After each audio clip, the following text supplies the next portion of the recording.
Red line finances. In the world of cars, there is a saying about keeping the engine at red line. Red lines means the throttle is keeping the RPM of the engine as close to the red line or the maximum speed the car engine can maintain without blowing up. When it comes to personal finance, there are many people, rich and poor, who operate constantly at the financial red line. No matter how much money they make, they spend it as fast as it comes in. The trouble with operating your car engine at red line is that the life expectancy of the engine is shortened. The same is true with operating your finance at the red line. Several of my medical doctor friends say the main problem they see today is stress caused by working hard and never having enough money. One say that the biggest cause of health disorder is something she called cancer of the wallet. Money making money. Regardless of how much money people make, ultimately they should put some in the I quadrant. The I quadrant deals specifically with the idea of money making money, or the idea that your money works so that you do not have to work. Yet it is important to acknowledge that there are other forms of investing. Other forms of investing, people invest in the education.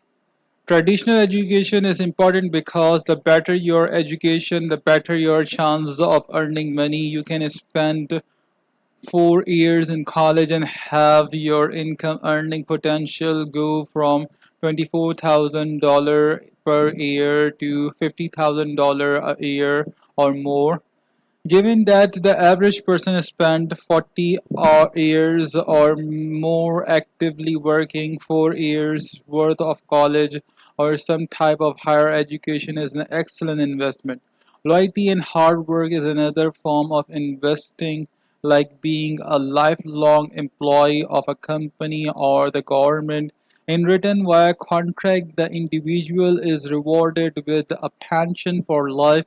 This is the form of investment popular in the industrial age but obsolete in the information age. Other people invest in having large families and in turn have their children care for them in their old age. That form of investing was the norm in the past. Yet, due to economic constraints in the present, it is becoming more difficult for families to handle the living and the medical expenses of parents. Government retirement programs such as Social Security and Medicare in the America, which are often paid for through payroll deductions, is another form of investment mandated by law. But due to massive changes in demographics and cost, this form of investment may not be able to for keep some of the promises it has made.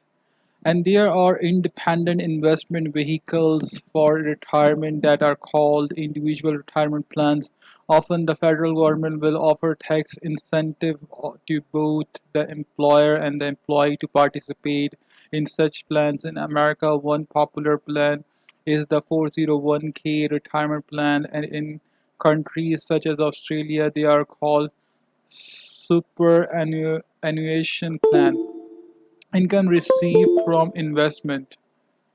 Although the above are all form of investment, the I quadrant focuses on investment that generate income on an ongoing basis during your working years. So to qualify as a person who operate as an I, use the same criteria used in all the other quadrant. Do you receive current income from the I quadrant? In other words, is your money working for you and generating current income for you? Let's look at a person who buys a house as an investment and rents it out. If the rent collected is greater than the expenses to operate the property, that income is coming from the I quadrant. The same is true for people who receive income as interest from saving or dividends from stocks and bonds.